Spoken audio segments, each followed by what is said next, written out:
All right, we are live. Sour Source Talk Show, episode 5. That's right. Episode 5. Excuse me. Yeah, probably should speak into the mic. That might help. Getting there. We're still getting a set up here. There we go. Ready? Yep, we're Yeah, good. let's We're do good. it. All right. So what are we doing today? We're talking. We're gonna review the Democratic debates from this week. That's right. We're gonna get into it and talk about some highlights we had, if we had any, and Yeah. just kind of go over a few things that I kind of noticed and anything extra. So the first thing I do want to start with on that is CNN. Shame on you. If I want to watch the debates, I should be able to. I don't want to have to download your app just to watch the post run. The app is not free, or I didn't want to check. I was, So too, I was too upset because it was on the website this morning when I started, Mhm. and then it wasn't. Like, it was there, and then they put it on their CNN Go app, Uh-huh. and then I was too furious to give it a shot. Okay. So, thanks, CNN. Ruined it. But I did catch about probably an hour's worth or so of the debates.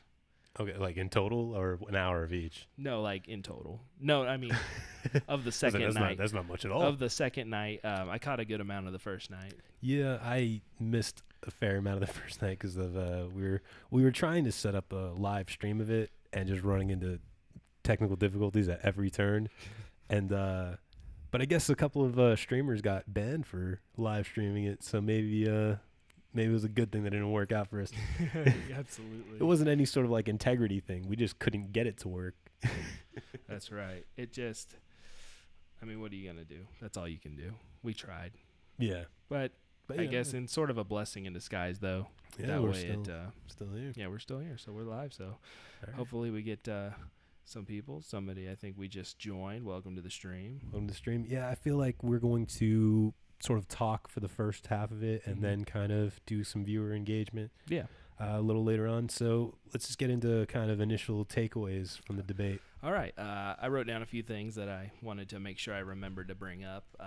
My initial impressions of both debates, both the ones from a month ago and the ones that were over the last 2 days. Still Biden Harris Fest. Yeah, They're- I guess That's just kind of the way. My first big takeaway from the second set of debates, though, was night one. Bernie definitely took it. Like, yeah. They didn't want the smoke, bro. They thought they wanted the smoke, but they didn't want the smoke from Bernie. Well, every single time they asked the question, it was like, there was like a hint of an undertone of prove Bernie wrong. Yeah, no. Every question was sort of slanted towards. Even night 2, when Bernie wasn't even there, they were still kind of taking jabs at him. So, I mean, I think it's clear who the establishment is afraid of. Mm-hmm. And then it's also kind of interesting too because they're giving like Warren so much extra screen time.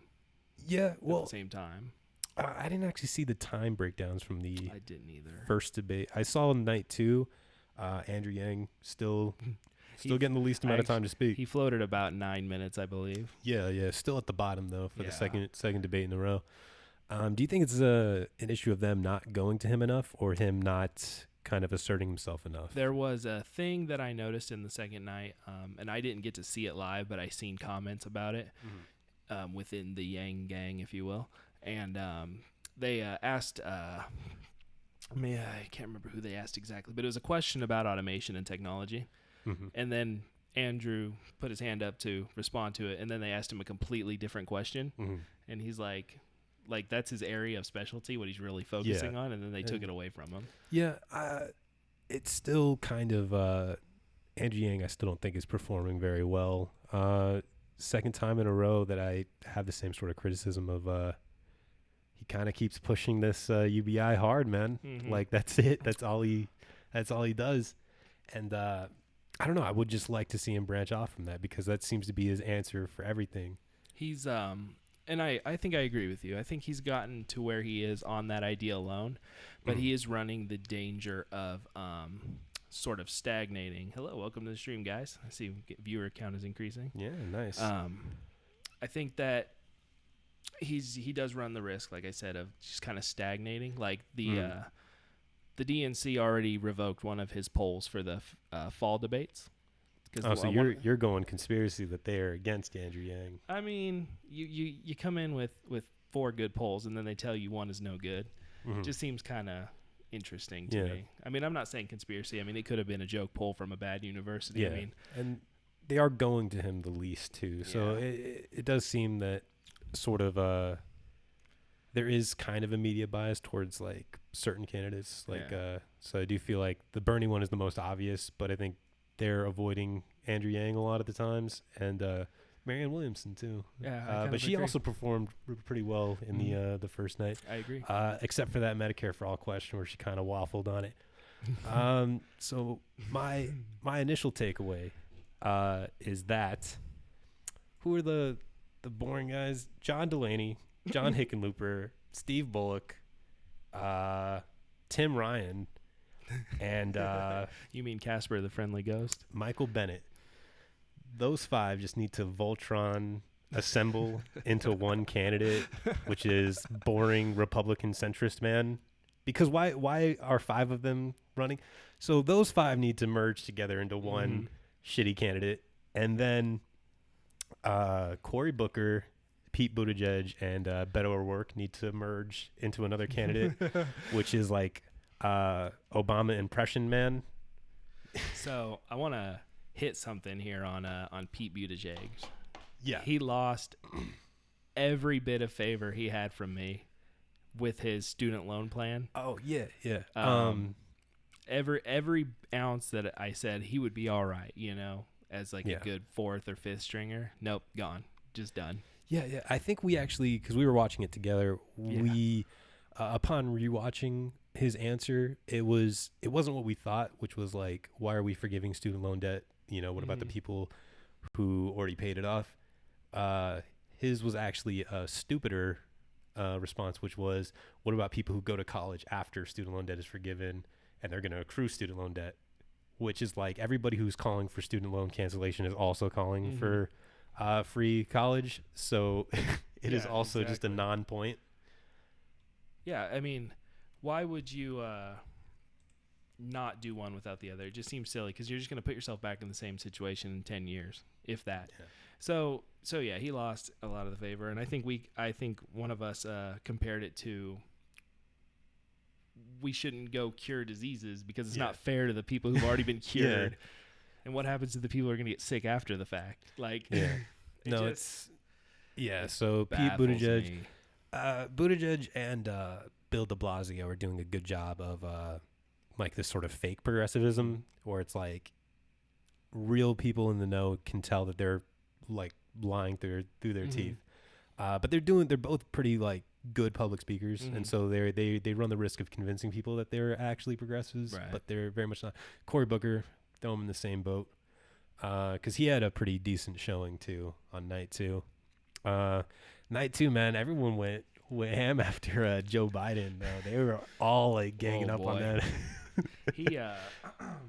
There was a lot of answers that Biden gave in night 2. For the hour or so that I got to see of it, where I was just like, literally 10 minutes ago, you said the opposite of what you just said. Like, yeah, he was a bumbling fool. I seen some comments online of people talking about like, it's very scary how a man who wants to be effectively the most powerful person in the world stops on command. Oh yeah. He also stops himself when he catches himself in the middle of rambling and just goes, whatever, and then moves on. And it's like, it's pretty funny to watch. Did you catch the very end of it where everyone was kind of like plugging their websites? And he's like, go to Joe 300330. And then everyone was like, what is that? Is that a website? like what? He was supposed to say text join to that number, like to join his campaign, but he phrased it like as if it was his campaign website. I kind of seen a little bit after the fact. He's like, go to Joe 300330. And everyone's like, what is that? Catch Beverly Hills 90210 on your favorite cable channel. He's just losing his mind. He's like, does anyone want to watch Matlock with me? Yeah, the rifleman. I have MASH on VHS if anyone wants to come over and watch it. Hey, MASH is a classic. Careful now. So, one other thing too. We talked a little bit about Tim Ryan. That Ryan. guy, and I don't want to talk bad, but he looked like he was possessed. Don't want to talk bad. Tim Ryan, two debates in a row, he got schooled. He got schooled by Tulsi in the first debates, and he got schooled by Bernie in this one. Dude, he effectively made Bernie into a meme with his "I wrote the damn bill." Yeah, the perfect response. Yeah, he set him up. So dude, get out of here, Tim Ryan. What are you doing, man? You done. You done messed up. You done, bro. You done. That and then the Hickenlooper. Go ahead and throw your hands up. Oh yeah. Okay. Yeah, and he threw his hands up like 20 times harder. Bernie's just the man, dude. The big thing I wanted to see from Bernie from that night one was just to just freak out and go full on. No, he started. We're getting sassy, Bernie. He started kind of calling out, he called out the, who was it? I don't know, whoever the moderator was when he asked about the raising the taxes. He said flat out this is a right wing talking point. Oh yeah. In the middle of your question, and then Bernie going after Hickenlooper after God, it's so forgettable. I keep forgetting his name. Tim Ryan. Yeah, Tim Ryan. Yeah. Yeah, and then we got a little bit on the Montana governor. Is it Steve Bullock? Is that right? Oh yeah. Who let him on the stage? Yeah, this is the first time he's showing up, and I'm already get him out of here, dude. Because watching Elizabeth Warren have to explain to him why we shouldn't fire nukes at people. This is elementary school shit. This is what mutually assured destruction. Yeah.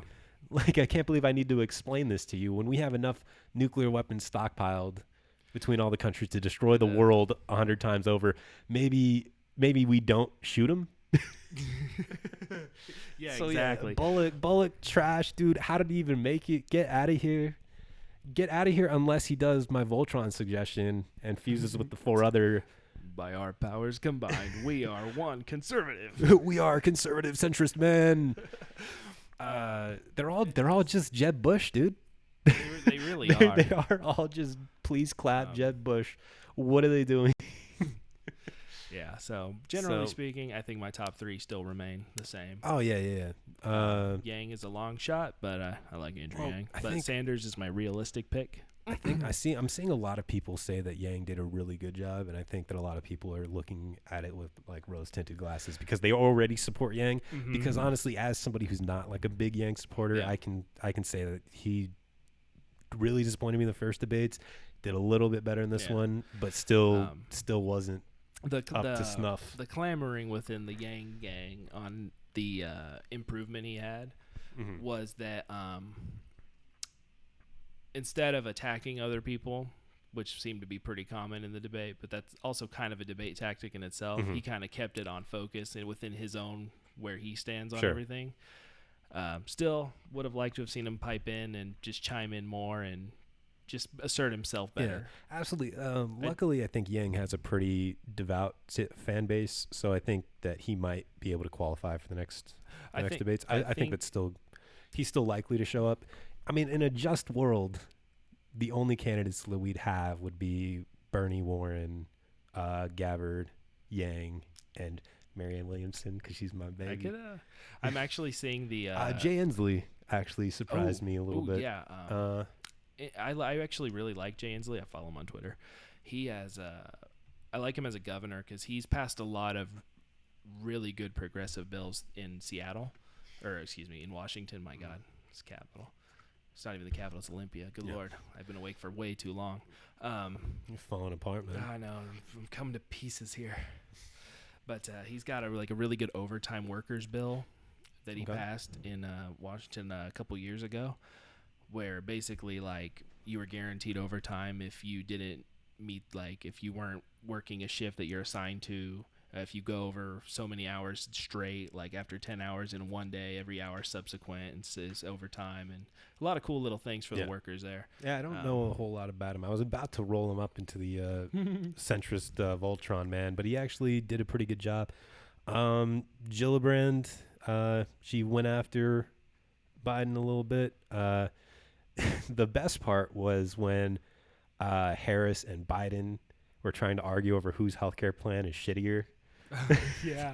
Like, fucking, what is Harris's? Like 10 years, something's gonna happen in 10 years, and then Biden's like, well, how about my plan where it's Obamacare that was universally panned, Right.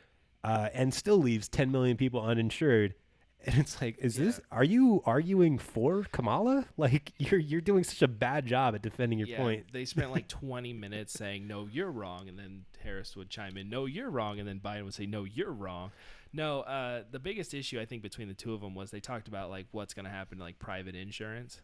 And it's like, here's the thing though, when you pass the Affordable Care Act, you like for Biden specifically, and to a lesser extent because it had to go through the Senate too with Kamala Harris.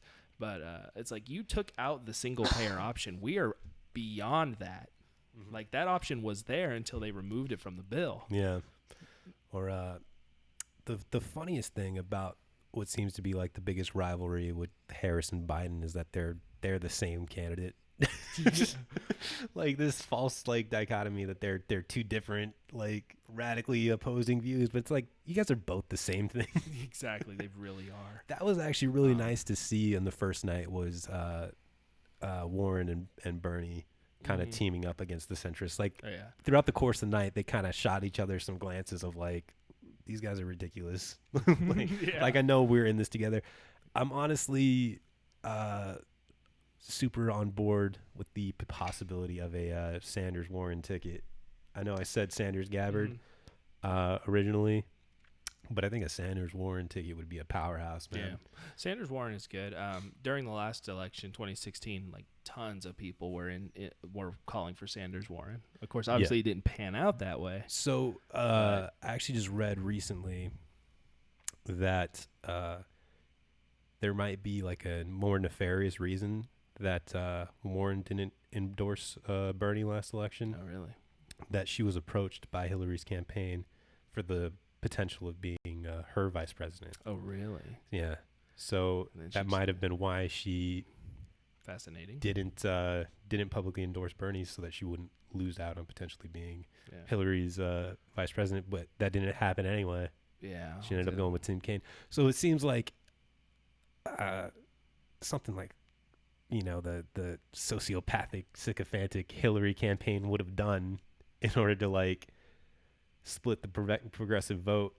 And it seems like something that she would do. I don't know how credible the source was from that story that I read.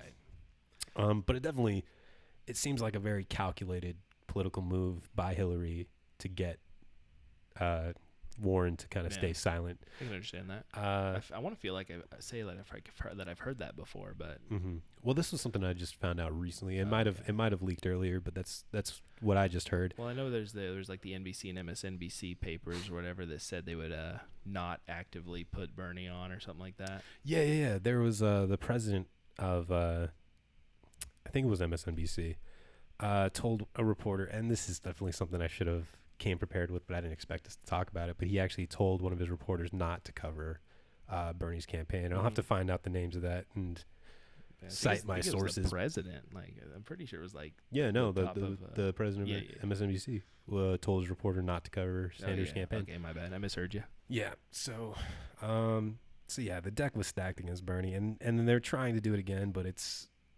I hope it doesn't work this time, because honestly, a Biden or a Harris nomination would be just handing it to Trump again. I would agree. And I think the biggest reason is both of their healthcare plans. Like, that's number one. Like, watching them argue back and forth about who was better, but like Medicare for all, the way Sanders does it, is the best option. Yeah. Like, we're beyond what single payer can do for us. Like, I was big into single payer. Like, it's cheaper, it saves you money, but the problem is now the premiums are so dang high that nobody's going to see probably anything better from it. You know what I mean? Yeah.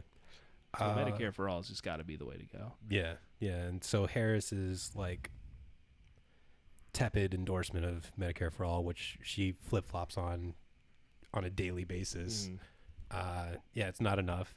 Biden's is not enough. That's honestly probably that was a big issue that I had with Marianne Williamson because I like her, but she gave a pretty weird answer about Medicare for All too, about not wanting to be like an agent of chaos or whatever. But I saw an interview with TYT that she did right afterwards where she said she's changing her mind on Medicare for All, so she might hop on board with that, which is good because that's kind of my baseline of whether or not I'm going to support you, is if you agree on Medicare for All.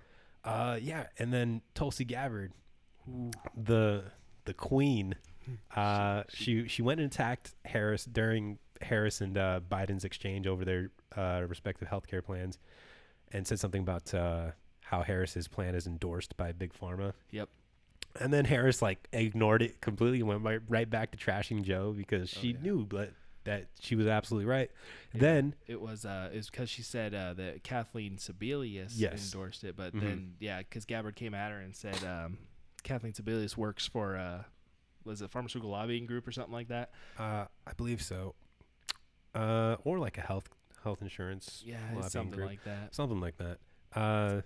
But Harris didn't even acknowledge it, went right into going trashing Biden again. So that was the first time Gabbard attacked her, but the big one, finally, finally somebody called her out on her shitty prosecutor record. Oh yeah, and you should always be wary. I mean, prosecutors, play a role in our society, but you got to realize, not a good one. No, you got to realize that they build their careers on convictions, and that's exactly what Gabbard took out on her and basically called her out on her hypocrisy too. Sentencing 1,500 people to jail for marijuana, and then when asked if she ever smoked it, laughed and joked around about it. Oh, I used to listen to Snoop Dogg. I'm cool.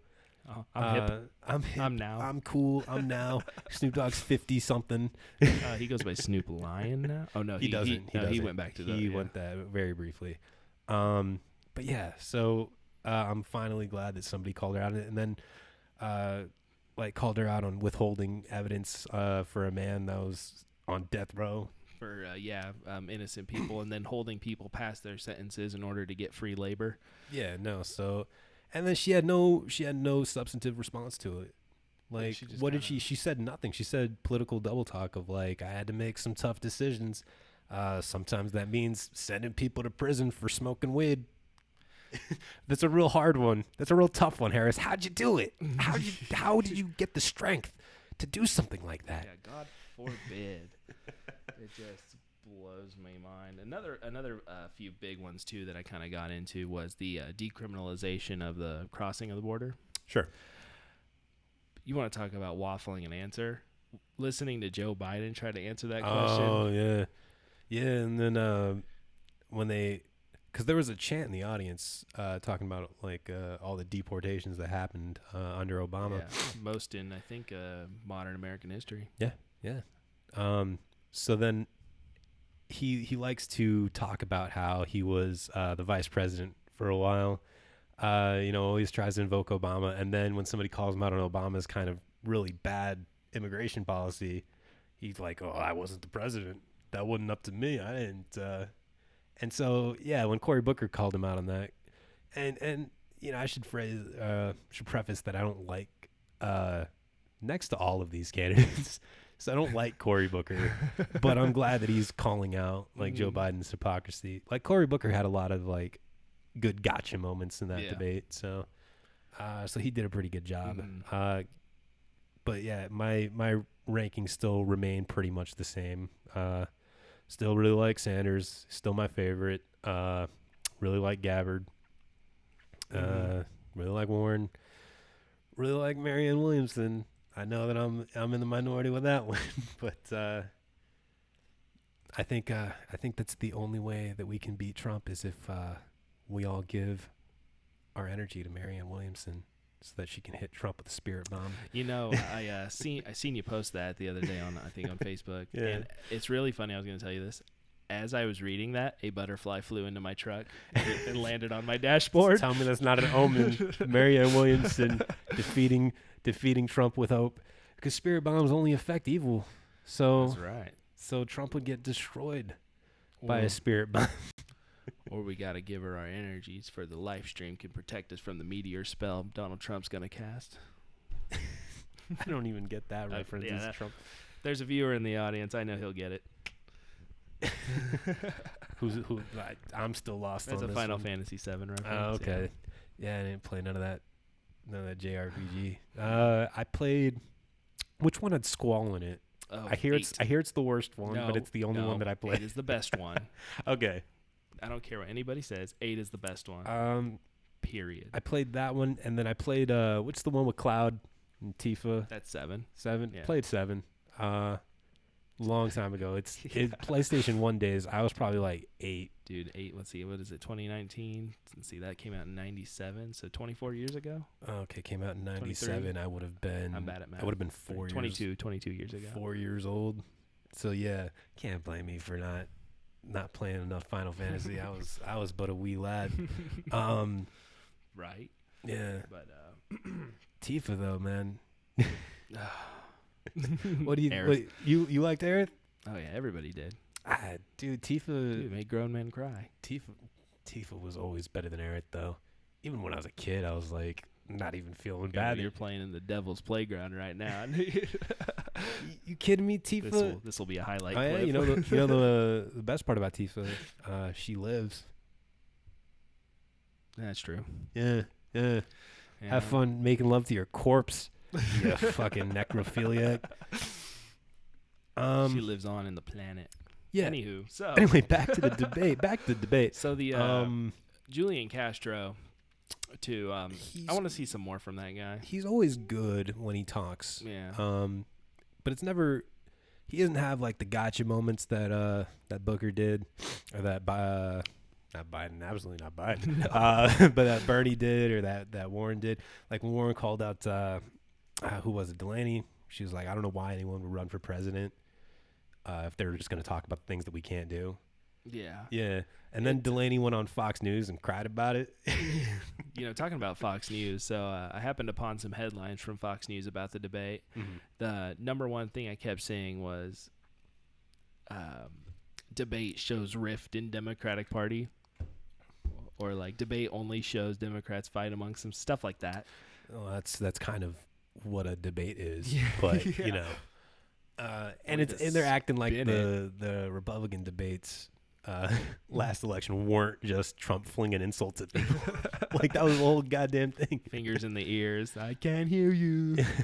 That's exactly what it was. 100%. But so on the immigration thing though, Gabbard had a response, and I wanted to dive into it. Sure. And I don't. I think she may have just misworded it because she followed it up. Basically, they asked her about the decriminalization of the border crossings, and she said that she's not in favor of repealing it, but then proceeded to go on about how we need to fix the system in the first place. So, like, I got a little bit of a mixed signal there. It's like, do you still want it criminal to cross the border, or do you not? Because you didn't follow up with any follow-up on, like, why you wouldn't want it legal, or why you wouldn't want it to keep it criminal and not revert it to civil like it used to be. Sure. Yeah. And that's kind of a criticism often lobbied at Tulsi Gabbard from sort of progressive circles, is that her sort of anti-interventionalism can almost be described as like isolationism, and that she is very like not, I guess, strong on immigration from like a conservative standpoint, where she's not very liberal in that regard. Yeah. So, I guess she's kind of doing political doublespeak where she doesn't want her actual views to be completely clear. Yeah. Because I'm pretty sure that her immigration policy is pretty similar to like Obama's. Okay. Yeah. So I wouldn't. Okay. So I guess that's one negative. Welcome to the stream, guys. By the way, if I didn't welcome you earlier, appreciate you being here tonight. Listen to us talk about some stuffs. Yeah. And we're definitely once we finish kind of covering some topics, want to get some like viewer engagement. Yeah. If you guys going got on. any questions, you know, feel free to fling them out. We'll try to get to them if we can. Yeah. There's definitely candidates who I really like on one issue. I think Julian Castro is really good on immigration.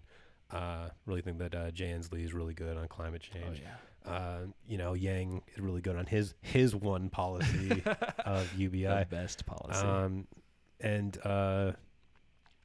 Williamson is the best on like reparations. There was actually, So I think there was a trending hashtag after the debates yesterday that was Williamson Yang 2020.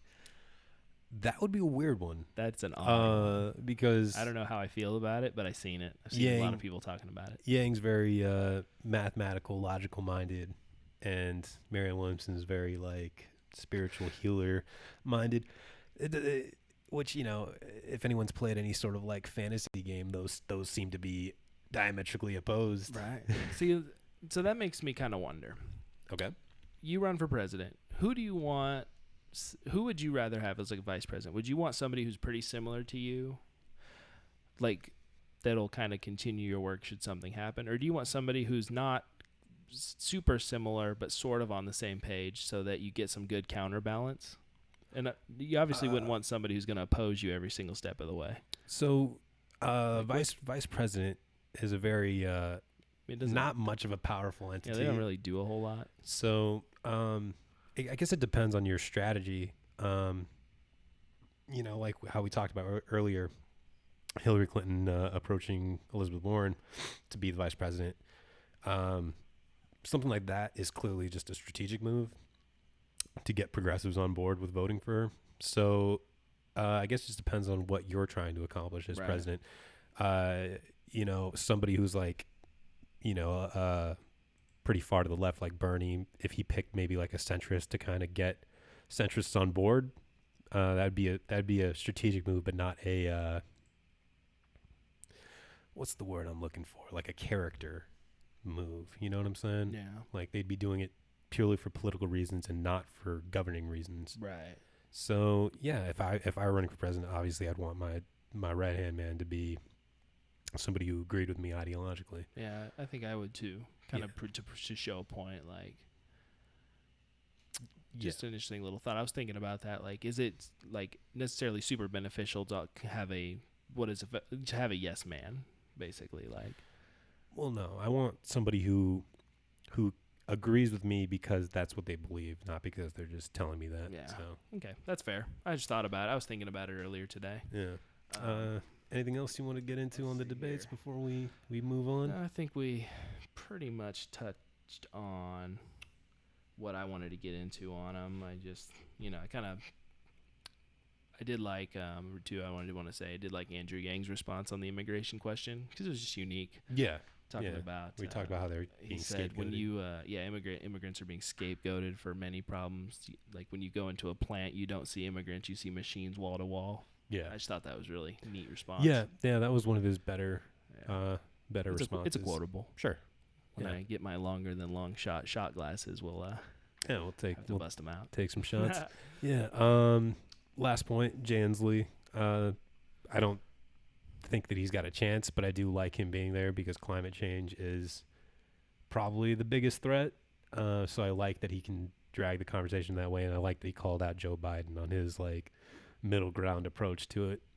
Jay Inslee strikes me as like the like beleaguered scientist guy in a disaster movie who like is always in the background like, guys, the meteor's coming, and then everyone's just like dealing with their own petty shit, like, and then he turns out to be right the whole time. Because even by like conservative measures, I've seen that if we don't make a change by like 2050, the world's gonna end. And then by some of the more dramatic studies I've seen, projects it to be next year. Like the Global Climate Index said that if average surface temperatures increased by 3 degrees Celsius, it would cause irreparable damage to agriculture and ecosystems, and we're projected to burst that by next year. So something, this is one thing I've learned about climate change too, and this is something I've always kept, is there's one big number you need to know about climate warming, is that for every degree Celsius above the, what do they call it, global average, sure, ocean air can hold 7% more moisture, and that's a lot, and that's what contributes to the strength of like hurricanes and tropical storms. So the warmer it gets, the more powerful the storms can be. Okay. So yeah, I have I have a major prediction. I'm pretty sure the Midland of the United States will see its first hurricane. Okay. So what are you thinking? Like what states you thinking gonna get hit? I think it's gonna make it all the way up to like Nebraska. Like if one went, because I mean Sandy, while it stayed along the shoreline, made it all the way up to almost New York. If it didn't hit New York, I mean, I don't think it's crazy because the Galveston hurricane, I think in 1910 or whatever, 1908 or whenever it was pretty sizable. They don't have exact measurements, but I mean, I think Oklahoma saw rain. So it's not necessarily outside of the realm of possibility, I don't think. But I'm also not a climate scientist, so bold take prediction. everything I say. Yeah, that's my big prediction. Bold prediction. If it happens, we'll clip this out and we'll like post it on everything. Yeah, See, like, called it. He was right. You should have been watching Sour Source live on Twitch, and you could have prevented this. So, talking about the climate, there's actually one cool, a couple things I wanted to actually bring up about it because I don't think a lot of people talk about it enough. Sure. Number one is I think we should, if we really care about the issue, we should stop calling it climate change because that's the way it's been labeled and attacked for so long. What I think we should call it is like global extermination crisis or thermal extinction possibilities, or a really popular one is global pollution crisis, something that's more sellable. Because when you throw climate change out there, you know, the same arguments always come up. Oh, the climate's always been changing. It's always been hot. It's always been cold. Sure. Well, it's like, no, it hasn't, and I can prove it to you, but you're not going to listen to me either way. But if I tell you there's too much plastic in the ocean, you can't deny that. You know, you can see that. But those aren't necessarily related issues. Like well, no. Plastic in the ocean contributing to global warming. I mean, of course, the production of plastic, through petroleum. Yeah. Microplastics is actually one of the things I wanted to try to get into today. Okay. And I think that does play into it, though, because while it's not a microplastic, they're starting to find fiberglass fragments in the Arctic ice, in the Antarctic ice. Okay. And from cigarette filters, specifically. So that stuff, I think, holds a higher thermal energy than, just ice on its own. So I think that contributes a lot to it, too. Okay. Yeah. But, to combat climate change, man, and I know you're not going to like it, because I know you called out Cory Booker for being a vegan. But on a lot of environmental issues, that's kind of what we're going to have to do, because the biggest aquifer in the United States is slated to dry out next year. Mm-hmm. What is it, the Ogallala? Ogallala. Slated to dry out next year, not going to replenish itself for 4,000 years. Water, it takes 30 times more water to raise livestock than plants. Most of our grains we grow goes to feed livestock, and most greenhouse gases are produced by livestock. Yeah. So if we really want to be serious about climate change, I think that lowering our consumption of meat is going to be on the docket. So this brings up a cool thing about it, because I have a few responses to that, which I think are cool technologies that aren't getting enough attention. So first, lab-grown meat. Okay. Would you eat lab-grown meat? Yeah, why not? Yeah, that's my thought too. Some people seem to be kind of against it. Like, that's kind of weird. But I was like, is it though? I mean, if I put it in a container and wrapped it and put it out, like, would you know any different?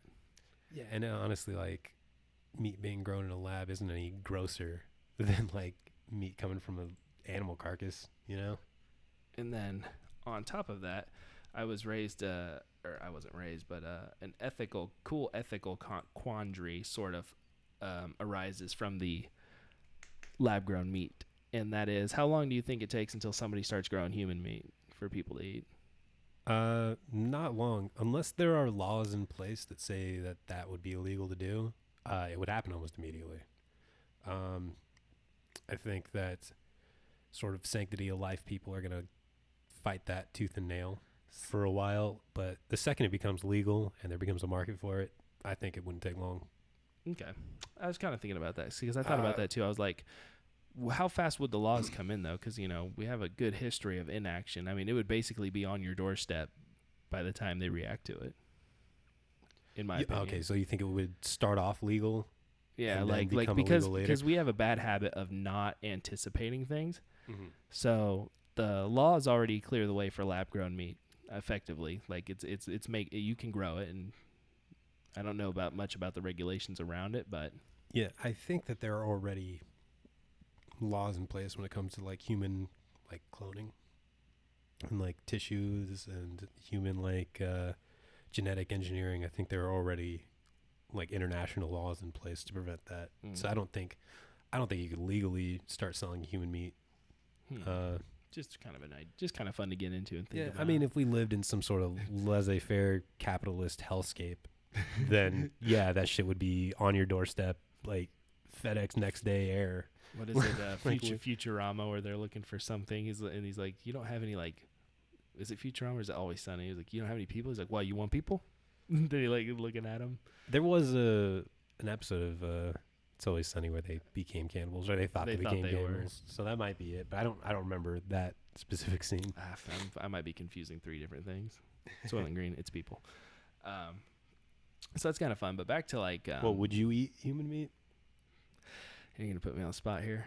No, I don't think I would. I think I'm too chicken to. That's fair. To think about it, because this is how every good zombie movie starts. So yeah, well, there's like, there's that like tribe in Papua New Guinea that all had like kuru, yeah, and like mad cow disease too was spread from feeding cows. Oh man, that's actually a prion disease. Prion. Those are scary diseases. Like the mechanism of action that they work, like. Rogan had a biologist on a long time ago, and he talked about chronic wasting disease, which affects deer.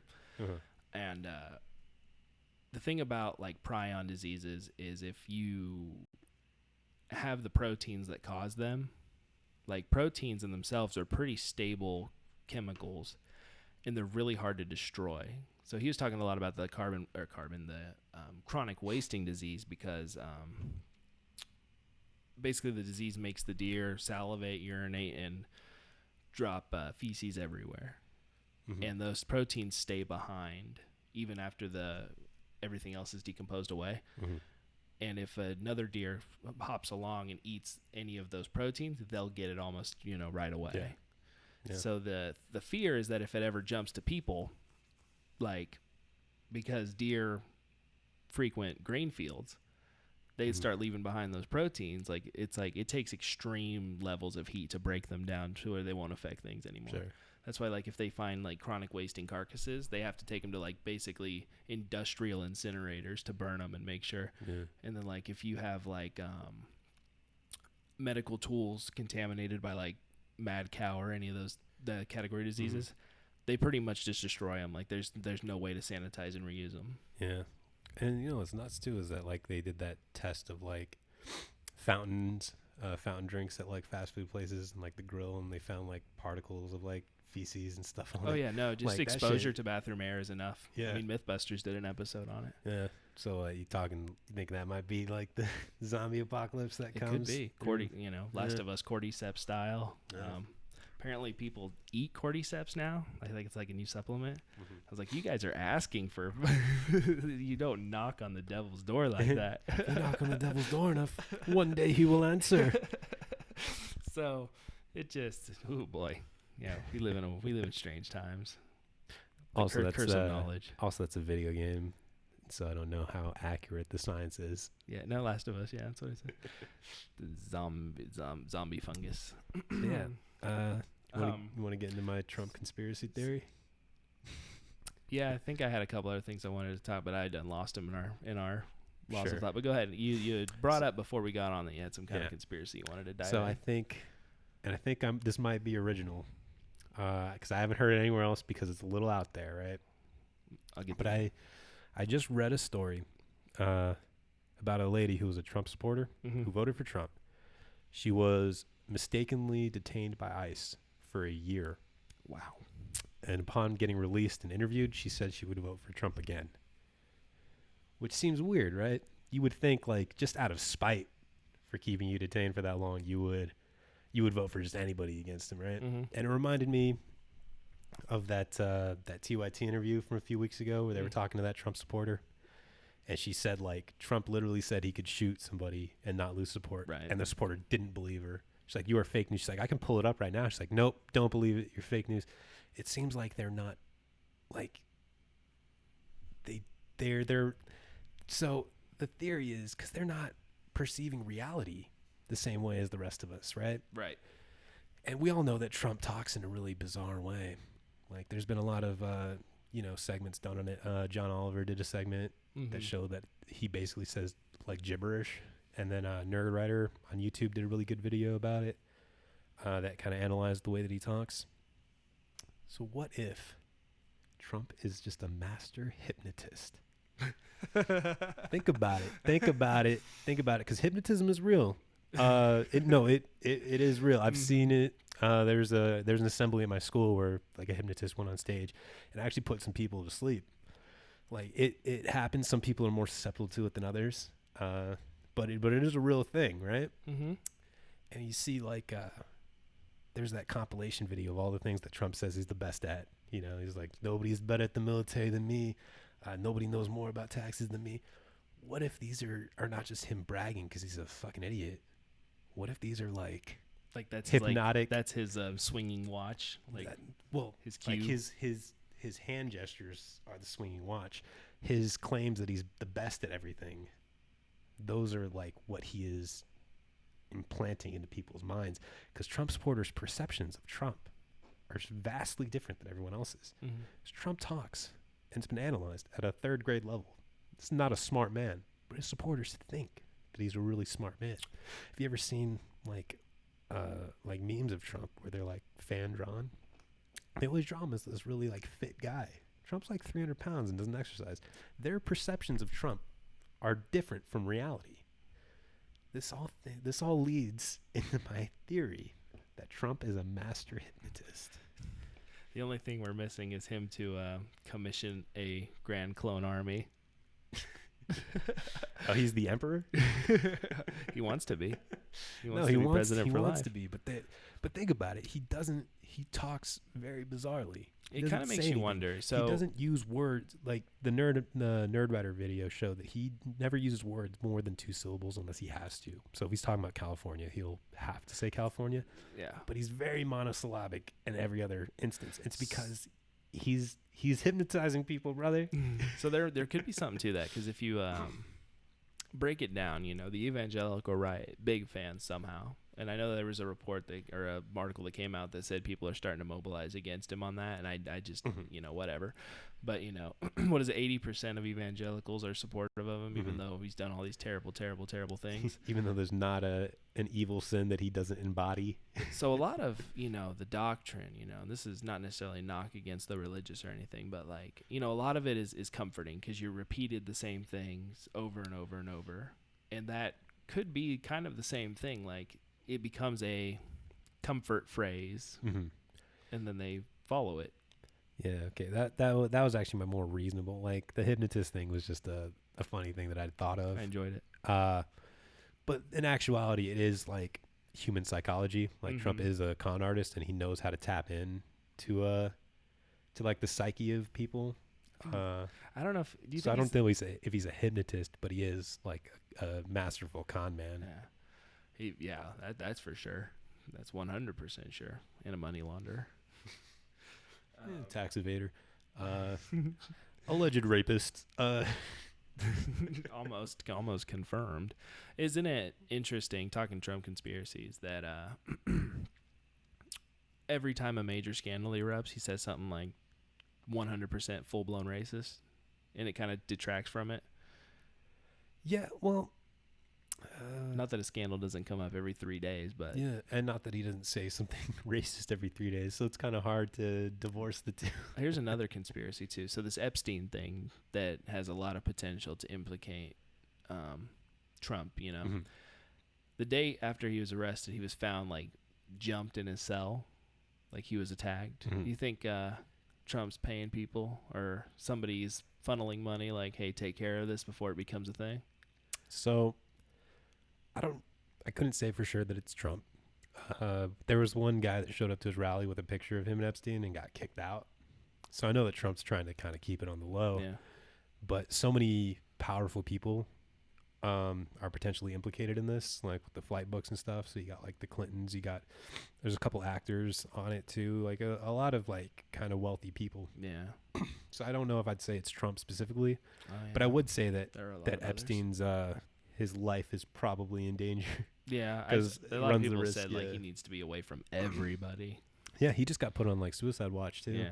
I think it's definitely a possibility that, you know, he gets offered a deal and just throws all the names of everybody out. Um, and that's something that a lot of connected people aren't going to want. So that's I don't very think true. I don't think that's far fetched to think that they could pay somebody to kill him in prison. I mean, Well, like gangsters do it. So why wouldn't right. even more Why wouldn't powerful the people who can Yeah. afford it do it? Yeah. Yeah, So- that's fair. Just something to think about, guys. Yeah, no, absolutely. Oh boy. What else you got on Let's see here. the ledger? Just kind of this one's totally off topic, but I thought it warranted at least a say. So a judge has ordered the no call from the NFC Championship game in the NFL last year with the Saints and Rams. Has ordered it to come under judicial review. Which one? I think it was the Saints Rams where they missed that call During the playoffs? and cost the Mhm. dang, what was it? Was they cost the Saints the game or something like that? Mhm. So yeah, it's going to court. They're gonna challenge it. Of course, it's gonna end with the ref. I didn't see it, and then it's Yeah. gonna be case over. Yeah. So tax dollars at work, but just something. It's kind of interesting that it actually made it Made it to that review. far. Yeah. Yeah, I mean, there's been more egregious examples. Megatron and the Lions, his catch in the end zone against the Bears. Mhm. Like, everybody knows that if you have possession of the ball and you got 2 feet in bounds and you cross the plane, like, Right. that's a touchdown. Like, there's no disputing it. There's nobody in the world who would say that wasn't, but it got ruled incomplete pass. So, I mean, there's been more egregious examples. I remember being really bitter about a no call and a pass interference happened years ago in a Cardinals-Eagles playoff game where wide receiver got tripped up fourth quarter. So that happens. I don't think it's a definitely don't think it's like a criminal case. if you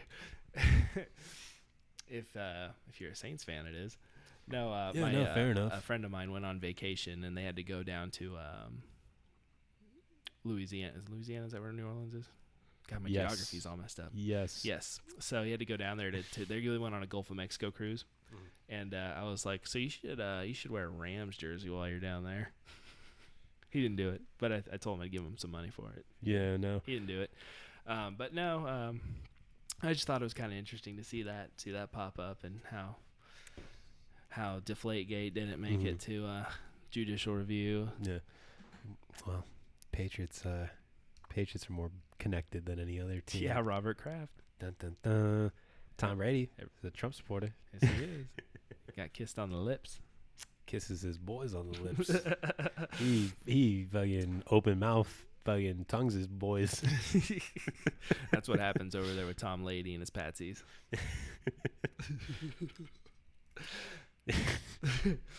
All right. So my team, I'm super pumped to watch Joe Flacco ruin every game we have this year. Yeah. Why did they do that? I don't know. The idea, they do it every year. Every single year they try to sign like a veteran quarterback. They draft a rookie so they can quote mentor them. The pro guy, the veteran, gets destroyed because he's old. Yeah. And Flacco, I mean, he's only 34, but whatever. Well, Flacco was never really like an all-star quarterback. No. Casey Keenum, I mean, and I saw like a side-by-side of their past like 3 seasons, and they're pretty comparable. It really doesn't seem like See, I like Case Keenum too. I was worth really it bummed out to- about that. What did the Broncos give away for him? We traded the guy to the Vikings. What's his name? I know they took Osweiler, which Yeah, Yeah. I'm taking him. after they traded him away twice, I think, kept getting him back. It's like, leave. We don't want you here. Go. Can't you see we don't want you, you big stupid animal? God, I think it was a defensive lineman. I can't think of his name though. I'd have to look it up to be 100% on it. But no, they do this every year. They sign a veteran quarterback and they sign a rookie. And the rookie's it's always a like a well sought after rookie. And the veteran gets beat up and they put the rookie and then they get destroyed because they're not ready. Mm-hmm. And it just baffles my mind because they did it with Paxton Lynch and everybody before him.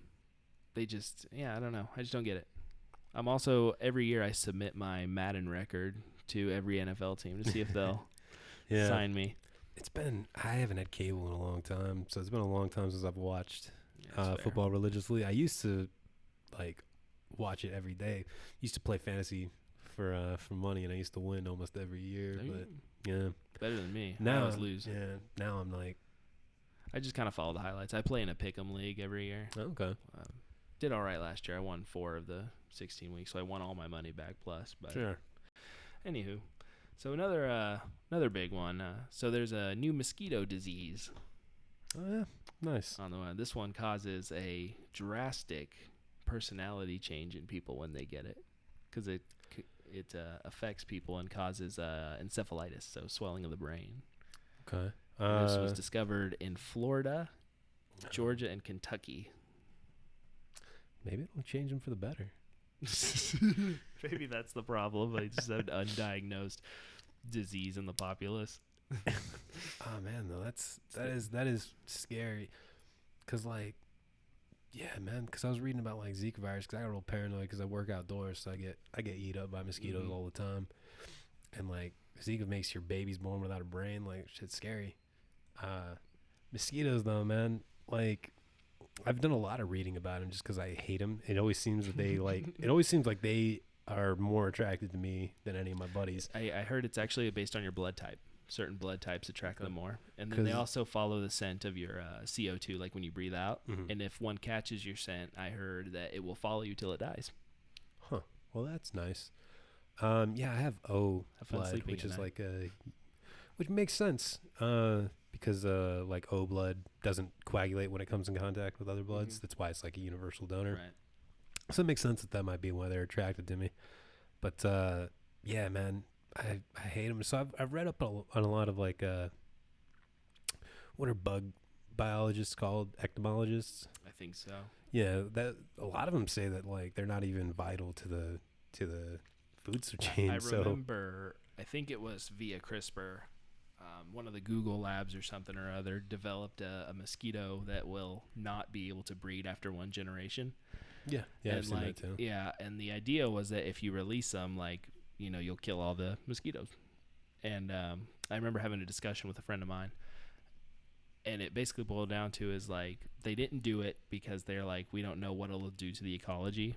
And I was like, what's gonna happen if you do it? I mean, like, just do it. See what happens. Yeah, I mean, Kill the mosquitoes. They're useless. You know, hundreds, thousands of species extinct constantly all the time. Like, what's one more? Because there's like this idea of like, should we play God essentially and like eradicate a species? But it's like, it is mosquitoes, dude. Like, yeah, let's be real. Maybe a little bit okay. You want to talk flies? Okay. We can talk about flies, but flies like are decomposers. Yeah, that's what I'm saying. They're necessary. Yeah, they drop the larvas and they tear it up. And mosquitoes, they don't kill the things that they eat, so they don't really contribute to the food chain that way. Yeah. I guess as some sort of morbid population control for human beings, like mosquitoes are our biggest predator, essentially. So I guess if you want to make that argument that it kills people and that's a good thing, then you can make that one. Also, frogs eat mosquitoes, but there's enough bugs that they could easily fill that in.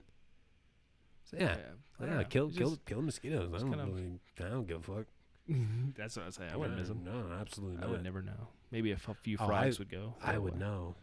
I would know because I would be happy. So that was kind of an interesting one. So, hey, Joe Slime, if you're still here. Sorry I didn't see your message. I had it on the wrong menu, but welcome if you're still here.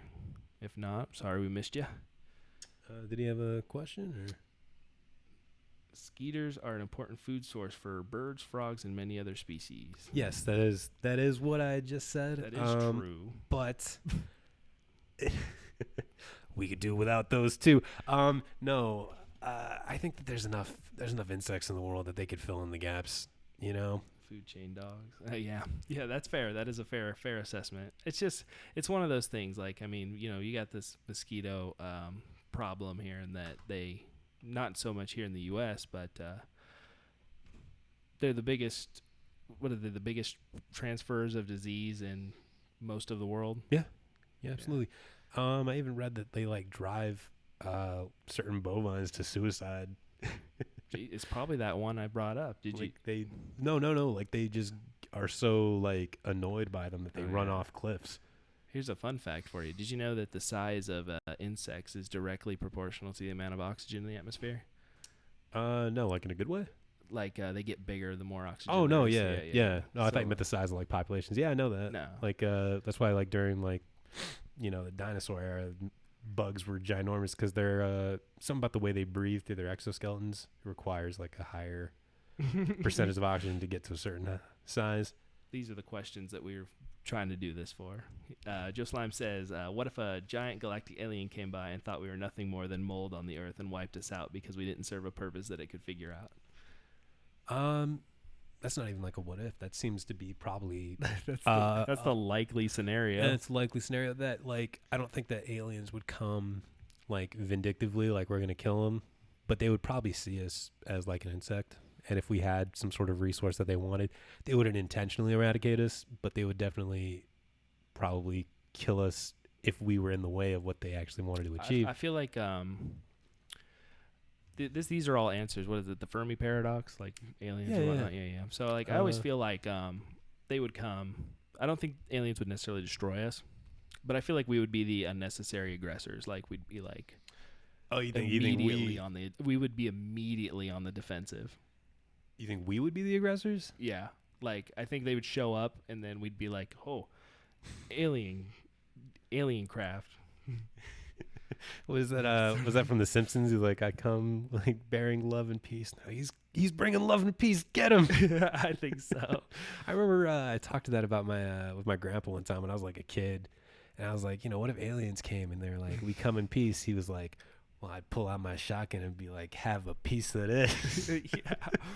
Yeah, I think that'd be a dumb move because they got interstellar travel. Like, imagine their weaponry. Exactly. Like, what could they not do? Exactly. So it's sort of like you and your Cheetah Skeeter genocide.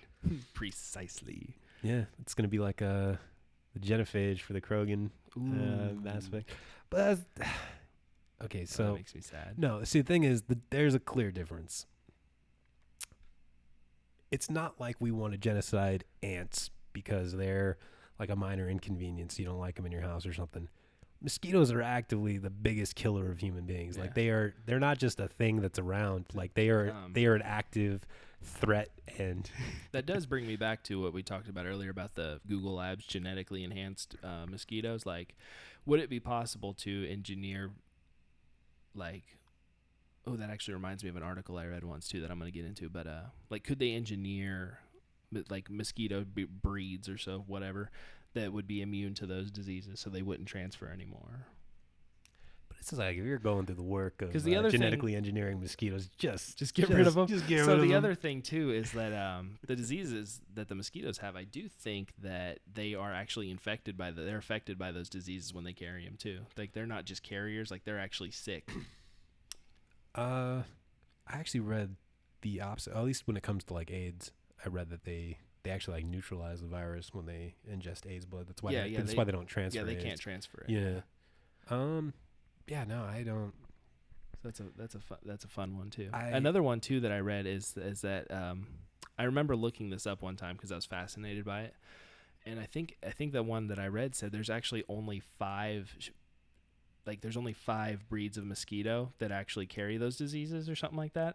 So if we just strategically eradicated those ones. Yeah. Now we're getting into some deep stuff so, here. So yeah, there's the argument that we shouldn't mess with the ecosystem any more than we already do. And I know that this is an illogical position to have, and I know that it's potential, like, especially because the way that I am on all the, like, every other issue in my life, I fall very, very progressive on a lot of things. And so I'm a huge proponent in like wildlife conservation. I was in the conservation corps, sure. And I wanted to be a park ranger for the longest. Oh yeah. However, I did do a lot of work outdoors in marshy areas. I did a lot of tree cutting in marshy areas, and so I've been around an inordinate amount of mosquitoes, too many mosquitoes, where I would come home from work and literally my arms would be just like an inch fatter all around because of so many mosquito bites. probably a bad idea to genocide mosquitoes. I'll give you that. However, I personally hate mosquitoes. And I know that this is an illogical position to have, all right?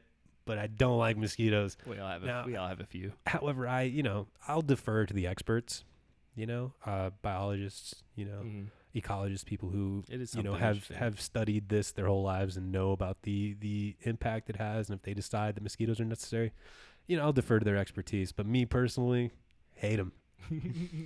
Yeah, that's a big one. Always defer to the experts. There's a lack of it. But then again, science is meant to be questioned. All right, You live today, mosquitoes. You've passed sour judgment. Yeah. For now. You're on thin ice though. It's it's just crazy. And then he replied with it was the right thing to do to keep mosquitoes around. Don't mess with the Bible boys. Noah.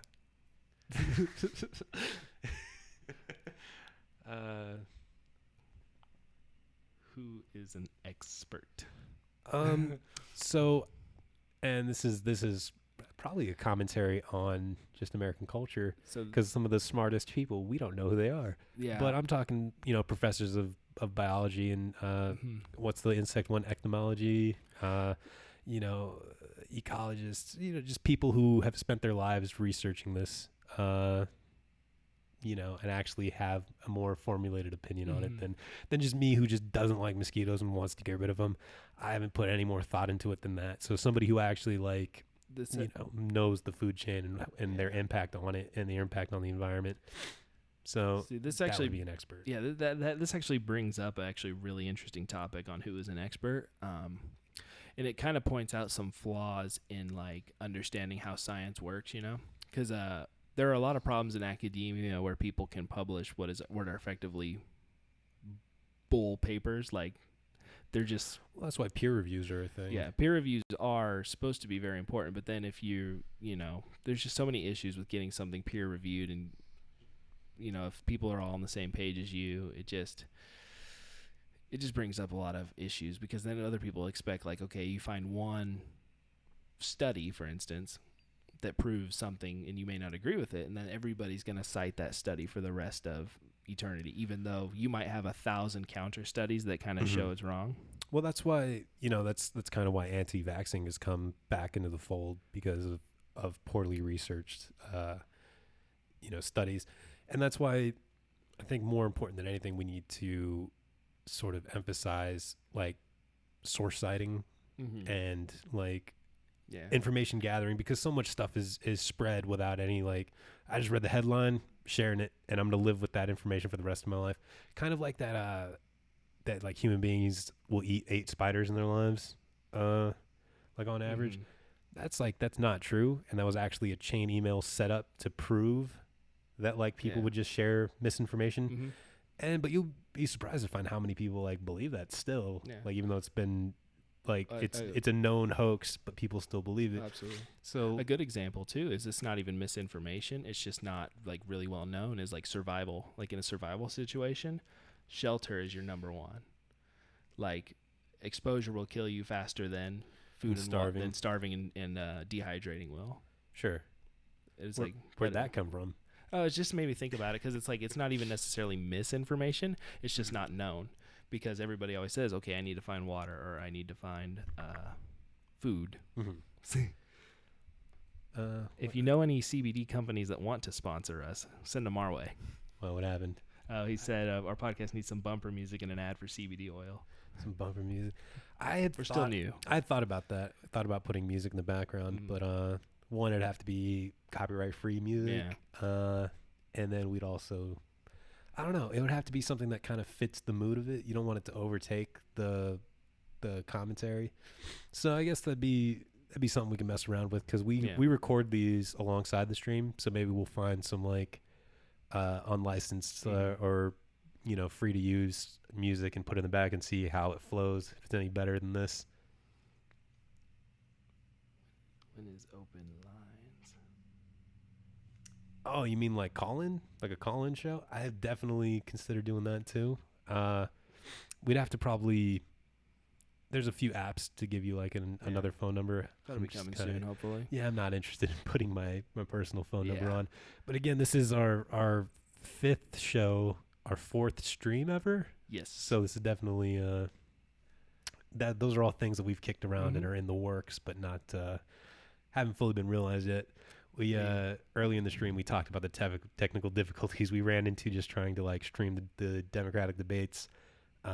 So we're still kind of getting our bearings Yeah. a little bit. Yeah, it's just a good general talk show, you know. And yeah, we need truckers to call in and tell us about the aliens. Absolutely. What do you think of? Are you gonna go storm Area 51, Joe?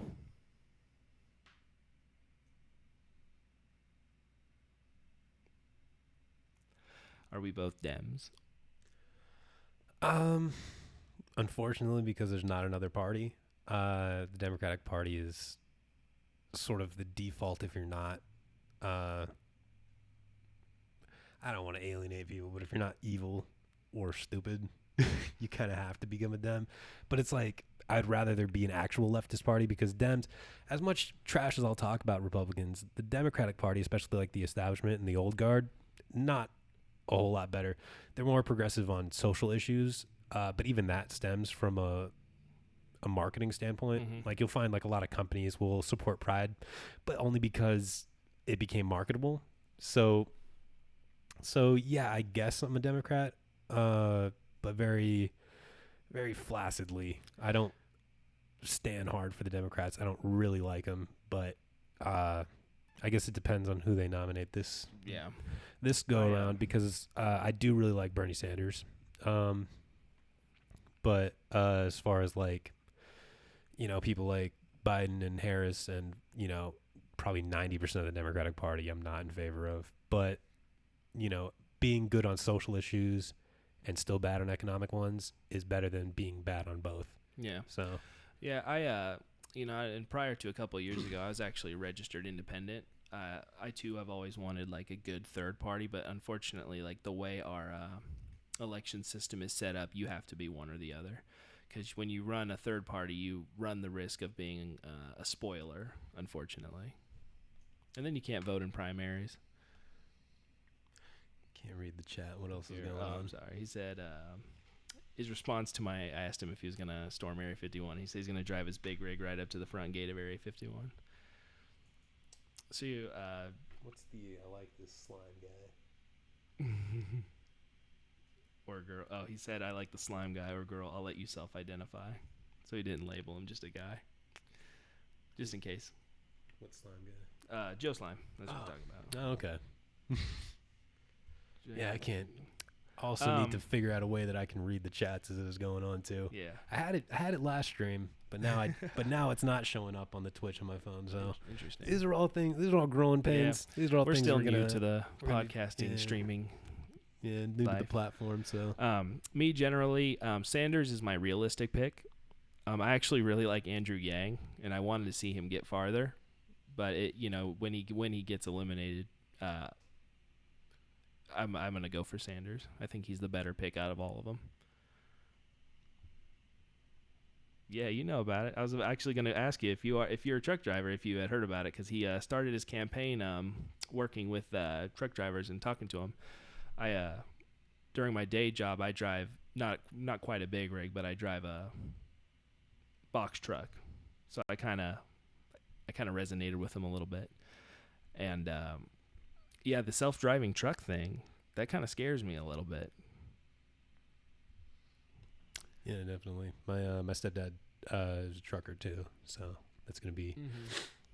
But again, like the loss of income from losing your job to automation, $1,000 isn't gonna build fix that.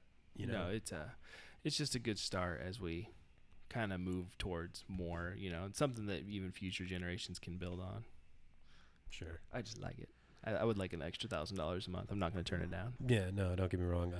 UBI is a policy I support. Yeah. But if you guys listen to our very first stream or our first podcast, Yeah. We kind of do a deep dive in our favorites, and I have a lot of criticisms about Andrew Yang that we kind of get into. Mm-hmm. And we're on Spotify. Yeah, we're actually we release these audios as podcasts for people in case they miss the streams, and you can also catch the streams on YouTube. Mm-hmm. usually within 24 hours, and pending technical difficulties. Yeah, Yang Gang. There you go. Make sure you give us a follow, Joe, if you haven't done it yet. What did you? It's my money, JG Wentworth. Yep, it's my money, and I want it now. I love it. Oh, JG But yeah, we're on Spotify. We're on. We finally got on Apple Podcasts. We're on just about everywhere you can get your podcast. Breaker Cast, Public Radio. SoundCloud. Yeah, we are on SoundCloud. Well. I think so. Yeah, we'd have And to check we're on that out. Anchor FM for sure. You can catch them on the Anchor app if you don't have it. Yeah. So if you watch our first stream, we kind of talk about Andrew Yang and UBI and things like that. Yeah. So, yeah, we get into that one. Got some new people in the Yeah, we do in got the some room. of you guys here in the chat here. We got Commander Root. I think he's been here the whole time. I apologize for not giving you your personal welcome.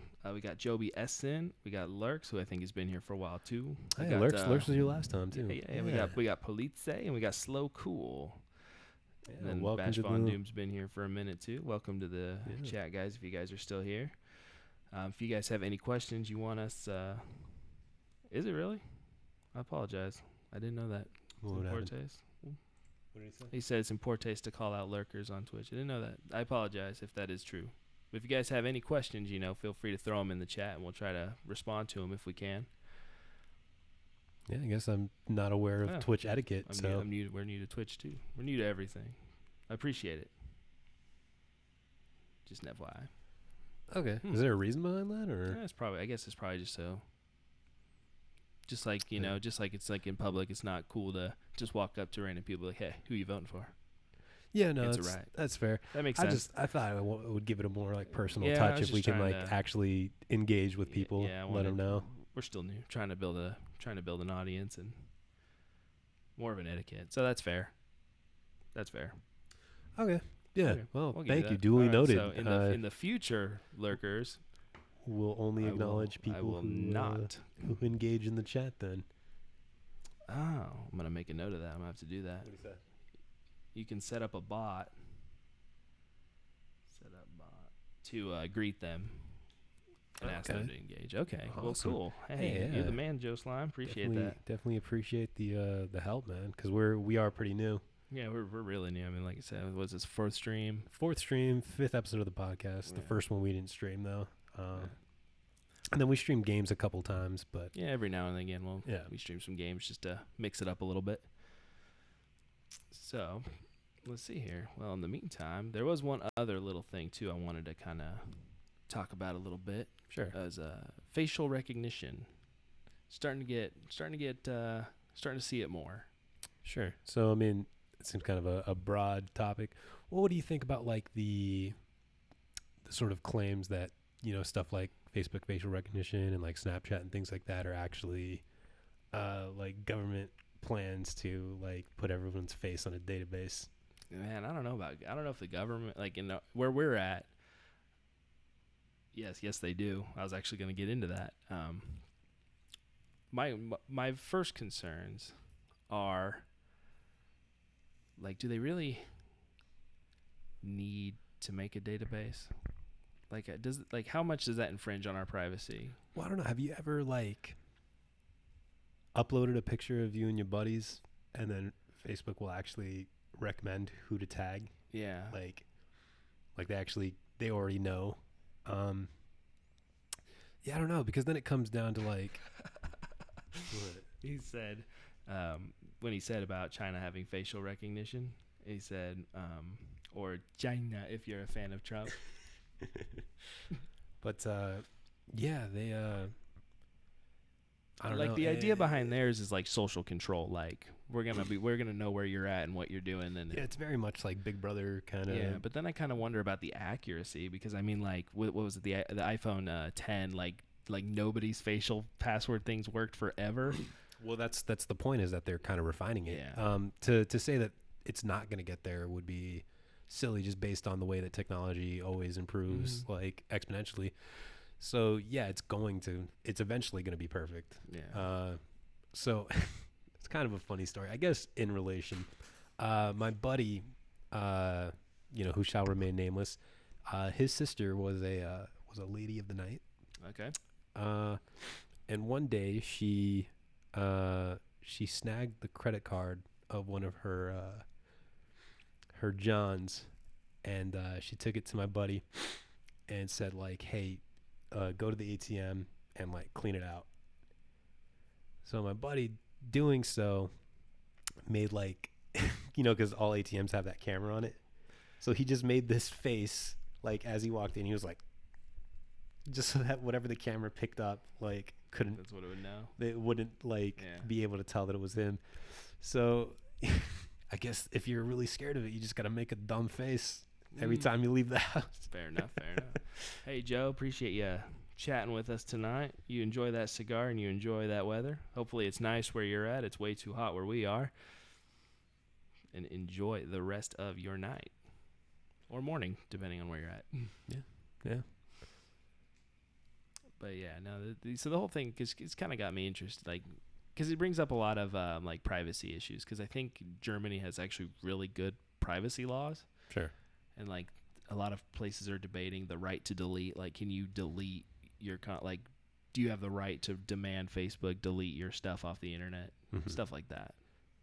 Yeah, I mean, and that comes down to sort of like, because I'm like everyone else. I haven't read the Facebook terms of service or anything like that, so I don't know what they actually have the right to do with our information. But yeah, I think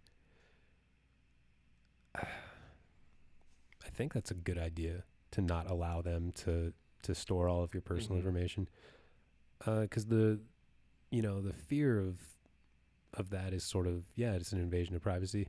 And there's of course like the argument of like, if there's nothing to hide, like you shouldn't be worried. But it's like, that's always been a weak argument, Right. Like you don't have the right to know what I'm doing. It doesn't matter what I'm doing.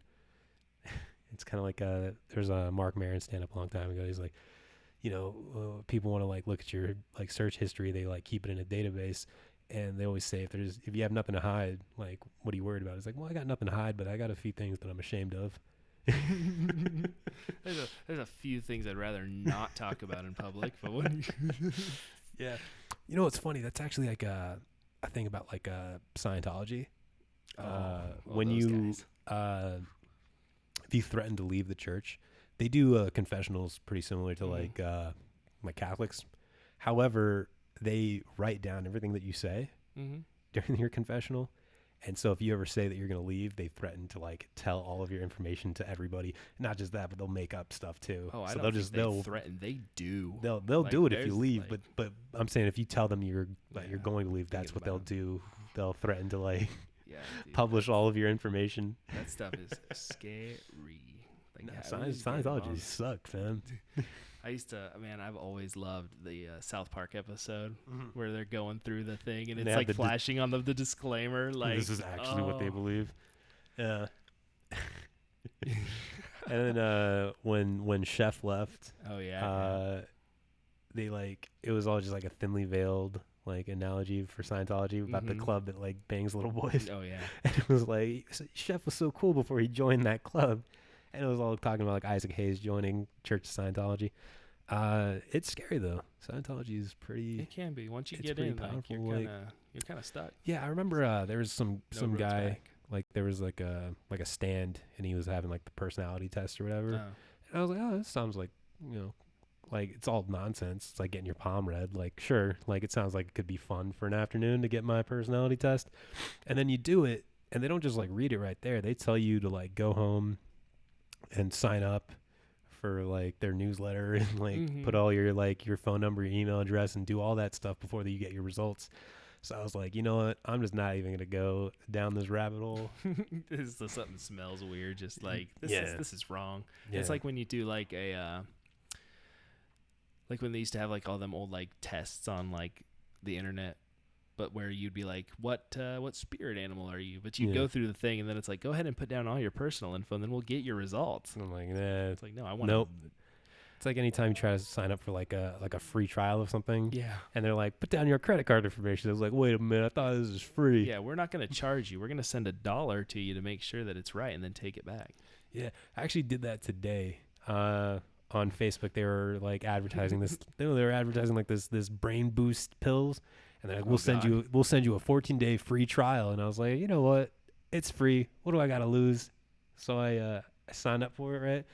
And then they're like, yeah, we're gonna automatically enroll you in the monthly subscription for like 50, Oh. 55 bucks. But you can cancel anytime. And I was like, all right. That's standard So, practice anymore. Any trial, yeah, anything you so- sign up for, it's like if you don't cancel in your 7 days, then we're Yeah. gonna. So gonna I did bill it, you. right? So I did it, and it still wasn't free. It was $1 shipping, but whatever. Signed up for it, and then went to go immediately cancel it, and it was such a pain in the ass. Like they had the contact us thing. Said if you want to cancel, you can call here. You can do it online. So I called the number, and you listen through a whole bunch of settings, and you push the buttons, and when you finally get to like the cancellation menu, it says to cancel, go on our website. And I was like, well, what the hell was I on the phone for the last 10 minutes for? So then I had to go on the website, and then I attempted to cancel it, and then I asked you your reason. I selected my reason, and then it made me sit through like a video that explained why my reason was dumb. And then finally, after that, watching that video, I was able to cancel it. That's how they get you too. It's like when you have to click the prompts like 20 times. Like, are you sure you want to? And it makes it count down. Like it's like 10, 9, 8, 7, 6. If you don't get it in time, we'll assume you still want it. Yeah. And then they move the source of the button. Like first OK's on the left, then OK's on the right.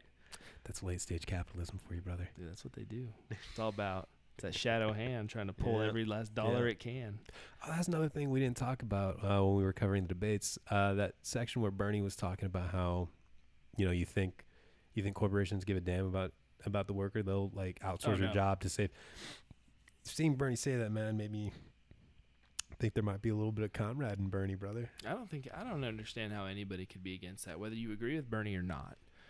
Like this idea that your companies care about you. Like I'm sure back when most companies were private and family held and things like that, they like a mom and pop shop. They care about you. Yeah, definitely put some effort into. But we're talking a shareholders economy. Like if you think anybody's going to put the shareholders above you, like that just it kind of baffles me. No, absolutely. To save 5 cents, they would do whatever it took. Oh, yeah. Like if they found somebody who was willing to work for 5, they'll do it. They'll outsource your job in a heartbeat. They'll pollute a lake in a heartbeat. They'll cut down a forest in a heartbeat. Like they don't give it. They don't care. That was kind of I guess maybe because a lot of people have stories about how Bernie Sanders like took them to the left, becoming like the first mainstream sort of lefty candidate, and they kind of opened the door to like deeper leftist philosophies. But I think for me it was Noam Chomsky. I watched him on C-SPAN when I was maybe 18 or 19. And he had talked about that, how we have, or supposedly have, a democracy as far as like the public goes, but in our private lives, we accept dictatorships where we don't have a say in the direction that our company goes. And you'll find that like a lot of issues stem from that because you'll have a board of directors in New York deciding the fate of a factory somewhere in the Rust Belt. So it's like if the boardroom in New York decides like, yeah, we can, outsource the manufacturing to another country for cheaper, like let's do it. If the workers in that American factory were able to have a say in it, they obviously would be like, no, right, don't do it. Or if they're, in, states away deciding whether or not to dump the waste in the local river, people who live there would be like, no, don't do that. Here's actually a really good example too. There was a department store chain headquartered not far from where we're at. Sure. And long story short, they decided to upend their corporate headquarters and move it to Texas. And they didn't tell the workers. They just did it. They're like, we're going to Texas, by the way. You have 2 months. And told them you have to train your replacements and have a good day. So that city got ravaged, because that was a lot of income that just suddenly disappeared. And so like I said, they just took it and they upped and left. I mean, I think it goes to like the private equity problem that I think with Toys R Us really kind of shined a light on that. How these investors move and shuffle equity around company to company to company until it's unsustainable. And that's effectively what killed Toys R Us. Yeah. Yeah, no, it's a dirty game. No, it is. Especially when all the rules are set up to give the benefit to like real estate holdings and stuff like that. Yeah. Yeah, McDonald's is primarily a real estate company. Oh yeah. Yeah. Family Video, if you know about them. Yeah, there's actually one in town. Mm-hmm. Real estate company. Oh, okay. Makes sense. Everywhere they go, they buy them lots, and then they sublease the extra kind of places. franchise it Mm-hmm. out. Okay, yeah, that makes sense. Yeah, and a lot of places too, especially major corporations too. This is actually a real cool fun fact for you. They lease to build or build to lease. So like they pay somebody to build a building and then promise to lease it for X amount of years, so that it's not an asset. So like if they get sued or something happens, they don't have to pay. They don't have to give that up.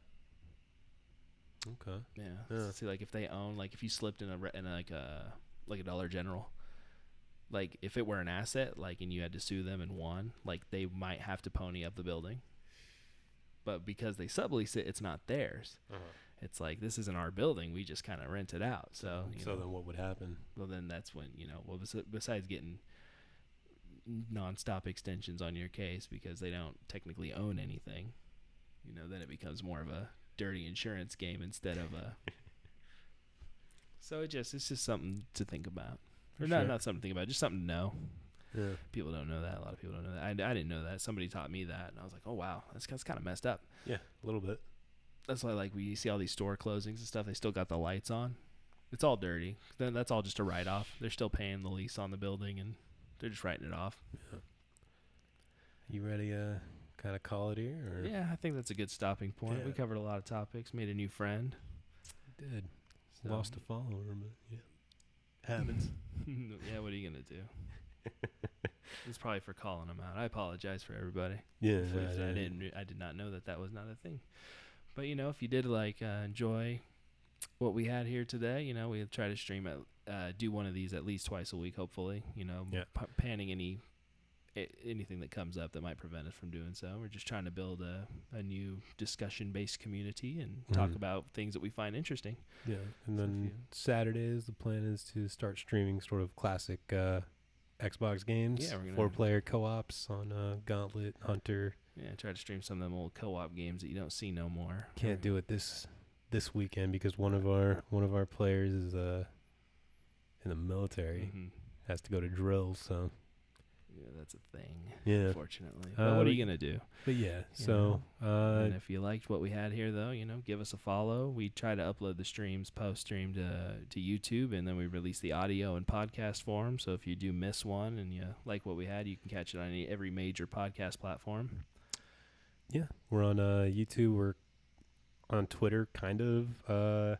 Yeah, we're still growing our social media presence. Yeah, that's so Sour Source, that's the name for everything. So you can find us on YouTube, on Spotify, Apple Podcasts, Breaker, Anchor FM, Pocket Radio. I think that's what that one's called. I'd have to list. We're on most major platforms, and growing, and hopefully we'll get to keep doing this. And we enjoyed it, and you guys, I think with that, have a good night. Yep. See you later.